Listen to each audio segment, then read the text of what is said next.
Hi everybody, Michelle McCloonan, astrologer and life navigator, and I'm bringing you an astrology update for the next full moon, which is happening on the 13th and 14th, depending on where you are, of January. So it'll be our first lunation, which means either a new moon or a full moon this year. The end of last year, we had the new moon, which is on the last day of last year. So now we have the full moon kind of mid-month in January. And this is a beautiful, very feminine full moon. It's in the sign of Cancer, which means that the moon is opposite the sun in Capricorn. And Cancer is actually ruled by the moon. All the planets have rulerships, and Cancer is ruled by the moon, which means that the moon is actually in a stronger light than normal in Cancer. So you might be feeling it more because Cancer is the sign of emotion, it's the sign of family, it's the sign of our home life, our domestic life. It is also a sign which relates to reflection and memory. It's seen in astrology and in ancient astrology as a reflective sign. So very often when there's Cancerian energy, a lot of memories can come up. Cancer is also a sign which is deeply connected with the feminine, with nurturing, with nourishing, with caring, with feeding, and with really generally family in general, and nurturing in general as well. So when we look at the full moon, we also look to see what else is actually involved with it. And the first thing that we see is that Mars, which is the masculine planet, is actually in a close conjunction, which means that it's very close by the full moon. Now Mars and the moon, they're not really all that happy together. The moon is a feminine entity, Mars is a masculine entity. Mars in Cancer can often bring things to light in terms of family, in terms of old family karma, in terms of old family patterns, in terms of emotion, in terms of things that have not been healed within the family. When Mars is retrograde particularly, which it is now, that means that we're going back to actually see where any blockages might be apparent and where we can actually bring them up to the surface for healing. Now, having said that, Mars in Cancer can be quite volatile. If you think of Mars as kind of a fiery planet, in the sign of Cancer, Cancer is water, so it's kind of hot water. And so I would say leading up to, during, and after the full moon, just be sort of more conscious that deep sort of triggered emotions can come to the surface. Hot emotions can come to the surface. Whatever has been repressed can come to the surface at the full moon. A full moon is always a time when emotional stuff does come to the surface. So let me just explain a little bit about astrology. In astrology, you have connections between planets. And the sun and the moon at a full moon are opposite each other. It's called an opposition. Now, at any one time, we may have many planets opposing each other. And what that does is it brings in both of the signs into our awareness. So we always look at the full moon as an opposition. So it's always a polarized time. If you look at the moon is the feminine, the sun is the masculine. So at a full moon, the sun, which is the masculine, shining its light onto the moon to expose whatever the moon is in. So what it's doing is it's exposing the Cancerian nature of the moon, which relates to, as I've already said, family, home, emotions, insecurities, securities, issues around safety, issues around family and home. So that can actually come to the surface at a full moon for healing. But it is also aided and abetted by the opposite sign. So we have Capricorn opposite that. Capricorn is also a feminine sign. A lot of people don't know that, but it's a feminine sign. Earth and water signs are feminine. Fire and air are masculine.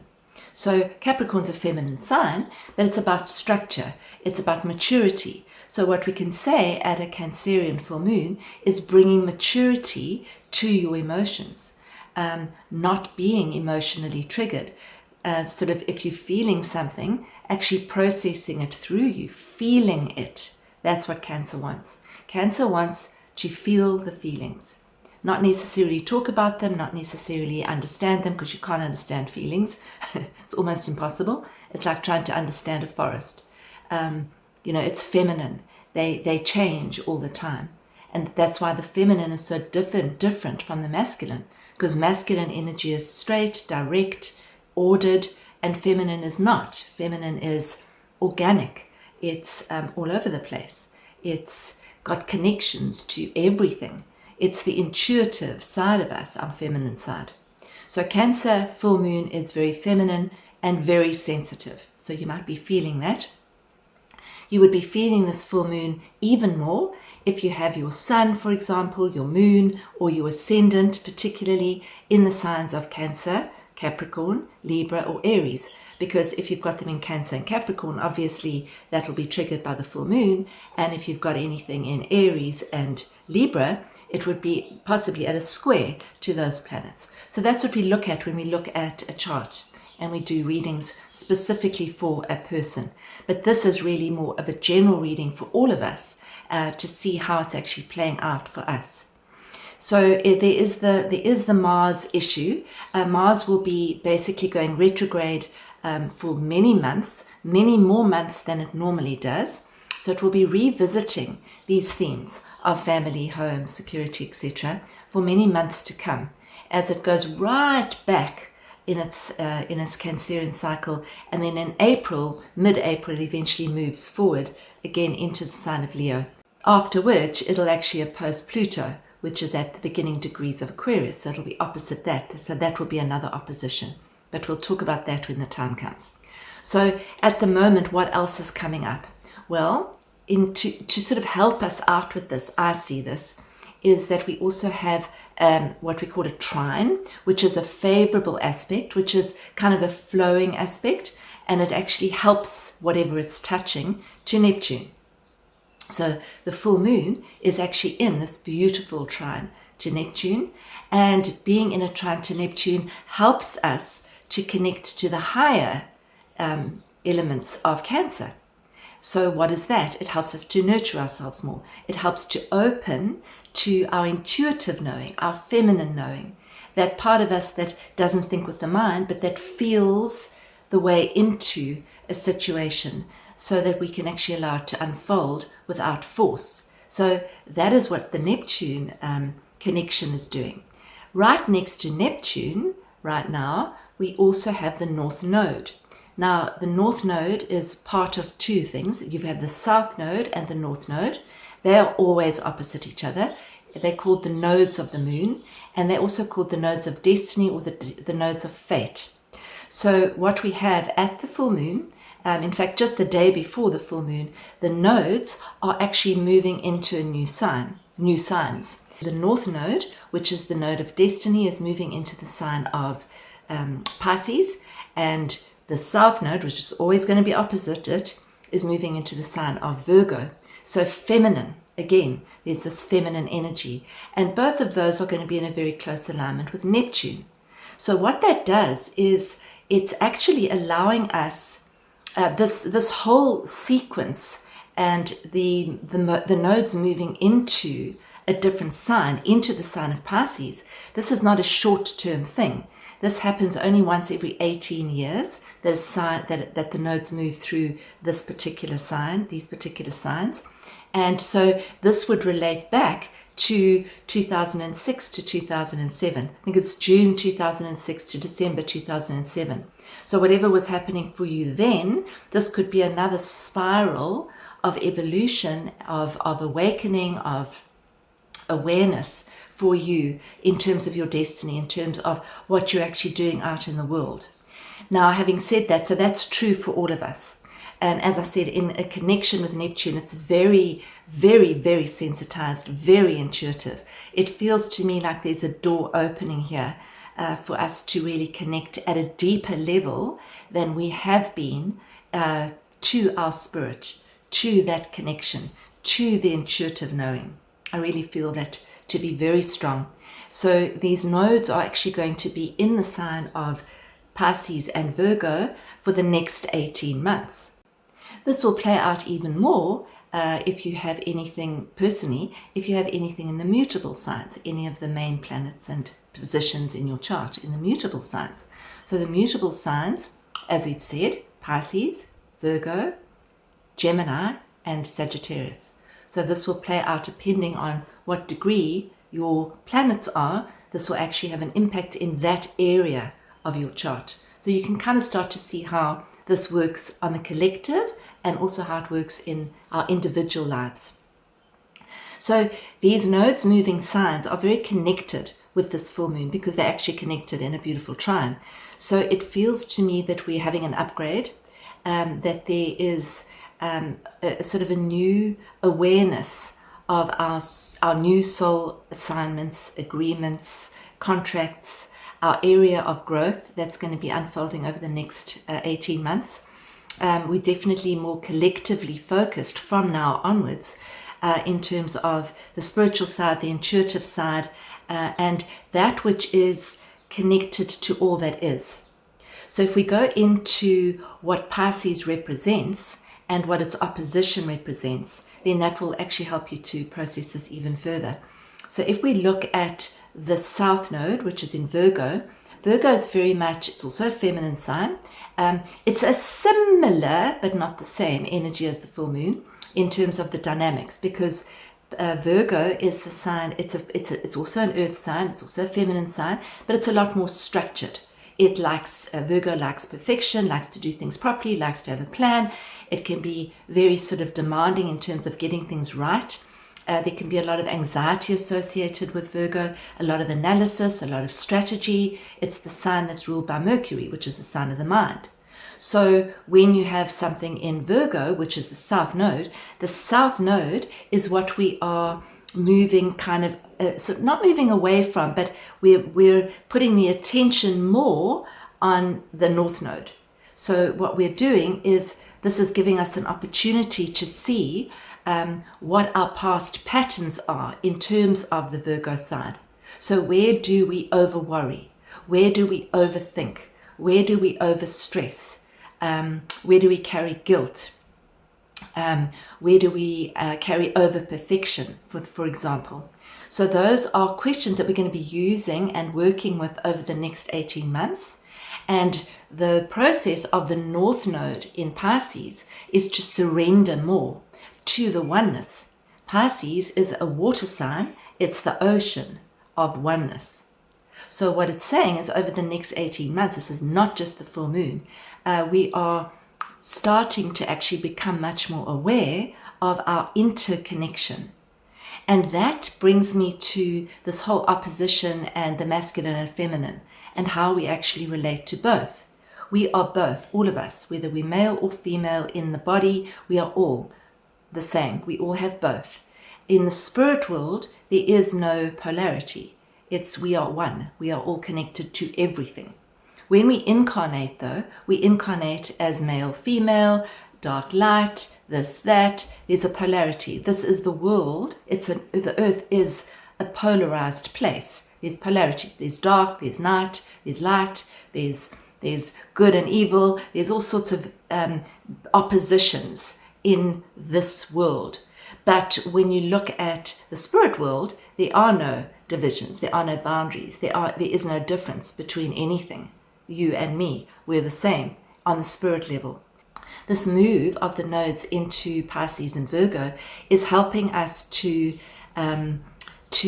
integrate the polarities and to move towards a place where we actually know and trust our spiritual connection. And we know that we are not just this body. Yes, we have a body. Yes, we have a gender. Yes, we have a name. Yes, we have different roles. But this process is going to reveal it even more, that we are not any of those things. And that the world of structure, the world of things, is always going to disappear. So what this nodal axis is asking us to do is to move into a place of more oneness, which means more acceptance. Can we accept our differences?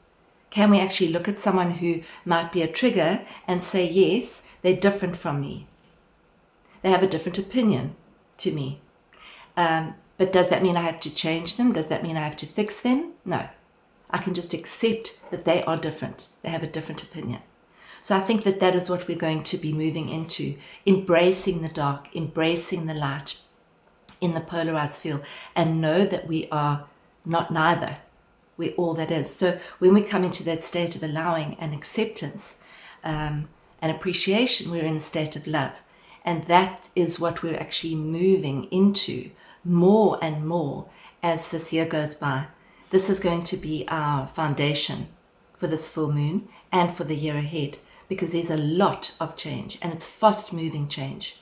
So as we move towards keeping our mind, body, soul healthy and whole, it's to actually move into that place of stillness in spite of what's going on around us. So the middle of the wheel, I often talk about it, going to the middle of the wheel, particularly if you feel that you're getting drawn into old patterns, into old worries, into old anxieties, or into other people's drama. Just bring yourself back. 2 breaths, 2 conscious breaths. Focus in on the out breath. So breathing in and a long breath out. And feel what that does to your body. And if you can bring that in, the pause, the ability to actually go into that quiet place inside, it will actually help us to navigate all of these things over the next year. We also have a lot of planets moving into masculine signs this year. So it is quite fast moving energy. And what the tendency is with that is to kind of get this anxious feeling that we have to do things quickly and now and get it done and sort it out. And it's kind of a hustling energy actually. And so that's great if we want to get projects off the ground, if we want to get things moving, but to be aware of the energy of the hustle, of pushing and shoving and striving, is the opposite of the energy of abundance. So when we are in abundance, we are open, we are full, we feel whole, and we actually bring more abundance in. When we're in the energy of striving and struggling and hustling, we're telling our energy that there's more that we have to do, that we're kind of reconfirming the energy of scarcity. So if you are working with abundance in your life, just be aware of that. As soon as we go into that striving, hustling energy, we are actually going into the scarcity energy. So then you bring yourself back into alignment with all that is. You are connected to all that is. You're not separate from anything or anyone, which means that we are all connected to abundant flow of energy. We are the ones that block it with our fears, with our concerns, with our anxieties. And I see that we're moving into a much more surrendered place as we move into the world, as we move into the year. It's not about sitting back doing nothing. It's just stopping the striving and the pushing and doing it in a more feminine way, actually, to balance the masculine. We need both. So interestingly enough, I actually drew a card, but it's a little bit of a story, and I think the story is actually quite valid. So last night we had a meditation, and a couple of us, and we've got this beautiful deck called the Oracle of the Sacred Horse that was gifted to us for Christmas. And we all pulled beautiful, very, very apt cards. And the card that I pulled was very, very aligned with me. I'm a Cancerian, Sun. And so I really thought, this card's perfect for the full moon that's coming up. Anyway, today when I started sort of preparing for this video, I kind of had that at the back of my awareness. And I thought, I could just talk about that card. And I thought, no, you know what? I'm actually going to put it back in the pack and pull another card and let it be a fresh reveal. And the card that came up was the same card that came up last night. So this is our card. And I think it's very apt and very valid for where we are, not only for the full moon, but also as we go further into this beautiful, amazing, magical, transformative year. So I'm going to read it to you. It's the grey horse at Singing Lake. The graphics of these cards are absolutely exquisite. The byline is Insights from Source. Feminine intuition, sacred song, and mysticism. Now, bearing in mind what I've just been speaking about with the North Node, the nodes moving into a new sign, all connected with Neptune, it's very apt with the Cancerian moon. Right, so just relax and listen. There is a magical entrance at the lake's edge where the water is shallow. Flowers bloom along the banks, and tall brushes and reeds create privacy. Just close your eyes and imagine this. A grey horse emerges from the mist, softly stepping into the shallow water. A silent, timeless moment. There is hardly a ripple on the water as she looks down at her reflection, then lifts her head high to take in the surroundings. This is her secret spot where she comes to reflect, re-energize, and remember her innate power. When she gazes at her reflection, the plants and creatures at the water's edge come alive with song.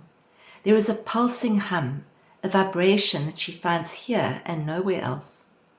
The lake sings to her, and the song is hers alone. She becomes one with the lake. Pisces energy. She is grey horse at Singing Lake. It transports her home to her soul. Grey horse at Singing Lake is adorned with a woven blanket, her mane and tail decorated with feathers and jewels. She carries her exquisite features with perfect posture. However, she does not look into the lake with vanity.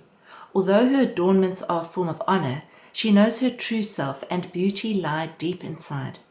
Here, reminded of her feminine power, she reinstates her intuition and healing abilities. That's another thing about Cancer as well as Pisces, healing abilities. Clear in her thoughts, Grey Horse at Singing Lake receives insights directly from source. Her intuition is always accurate. She is powerful without ever asserting herself or overriding others. Centuries ago, other white horses like herself were known, honored, and sought after. Kings and queens would consult them and wait for a gesture that would guide their actions. Today, she shares her wisdom with those who seek her and helps them find their way in a world that can be turbulent and unforgiving. Grey Horse at Singing Lake embodies pure feminine energy. Like many females, Grey Horse at Singing Lake possesses mystical ways that are not always respected or understood. Unfortunately, some do not recognize wisdom packaged in gentle strength and timelessness. Although she is always more exact and correct, her feminine insight and advice are often dismissed by ego-based desires for power, control, and dominance. And let's just see that happens within us as well, our own ego-based desires for power, control, and dominance can actually obliterate the intuition if we allow that to happen. Many still ignore feminine insight, consciously or unconsciously, and she understands the cost to her soul when she offers wisdom to those who want to dominate, dismiss, or degrade her. In time, the truth of her counsel will be revealed. Until then, she conserves her energy by wisely choosing patience. No need to fix. Both wild and domesticated herds honor the masculine and feminine qualities and gifts equally. A wild herd cannot survive without both. The stallion keeps the herd safe, and the mare intuits where there is green grass and fresh water. There is respect for the roles and contribution each brings to the whole. Grey Horse at Singing Lake comes to hear the song of her soul, to remember who she is, and hold compassion for those who cannot see the wonder of her offering. She invites you to embody your mystical qualities and intuitive abilities. Find a place where you can silence your mind and hear the lake singing to you. The sacred space sings your song, so you will always remember who you are at a soul level. The questions that she asks, which I think are very valid for this full moon and for the nodal entrance. When have you offered your intuition and wisdom only to be rejected, dismissed, or degraded? And see when you do that yourself as well, without judgment. How does it feel to offer your assistance to those who openly receive you? How can you better discern between those who welcome you and those who do not? Where is your sacred space? Where can you hear the song of your soul? How might returning to nature and tuning into yourself rejuvenate your feminine spirit? How do you honor your mysterious ways? I think this is such a beautiful card for the entrance of the nodes into the signs of Pisces and Virgo, as well as this full moon, as well as everything else that's going on energetically as we transit these times. So I think this is really good advice, and it's very sent. And I think that this is about us trusting this intuitive knowing of ours more and more each day. Just really growing that muscle, growing this muscle of trust and allowing and surrendering to life and what it's presenting us, and not seeing the judgment, even if it's a difficult thing it's presenting ourselves. What if this is exactly what needs to present ourselves right now? What if this is it? This is part of our soul's journey, and there's no problem with it on the soul level. Might be difficult for the human, but on the soul level, if we have that as a roadmap, it's a lot easier to deal with difficult transitions and difficult experiences, difficult people. So I hope that has shed some light on the full moon. You might be feeling it already, no matter when you're watching this, because these energies are building to these changes and to these alignments. If you enjoyed this, please would you subscribe if you have not subscribed already, and hit the notification button, and also comment, because that helps to get the word out more. And I love to hear your comments. It's beautiful to feel that people are engaging with these updates. So thank you for that. And if you really do enjoy it, please share it with other people that might resonate. And if you would like a reading, I am booking readings for the new year. I'm a little bit booked up for now, so book sooner than later to see how these big planetary alignments are playing out in your chart. My partner John and I have a Journey to Freedom course, which is an online course. It's 13 weeks long, and it's called Journey to Freedom. And our first week is for free. It's called Vision 2025. So you can join that for no charge at all and travel with us for 1 week for free. We have 2 90-minute calls. We have lovely meditations, creative exercises to get you on track for 2025, the year of change, the year of transition. So to be prepared, to be flexible enough to actually deal with all this change, and to really see this as a year of deepening our soul connection, deepening our spiritual connection, understanding that we are one. We are not separate. Thank you so much for listening. I'll see you next time, about 2 weeks' time.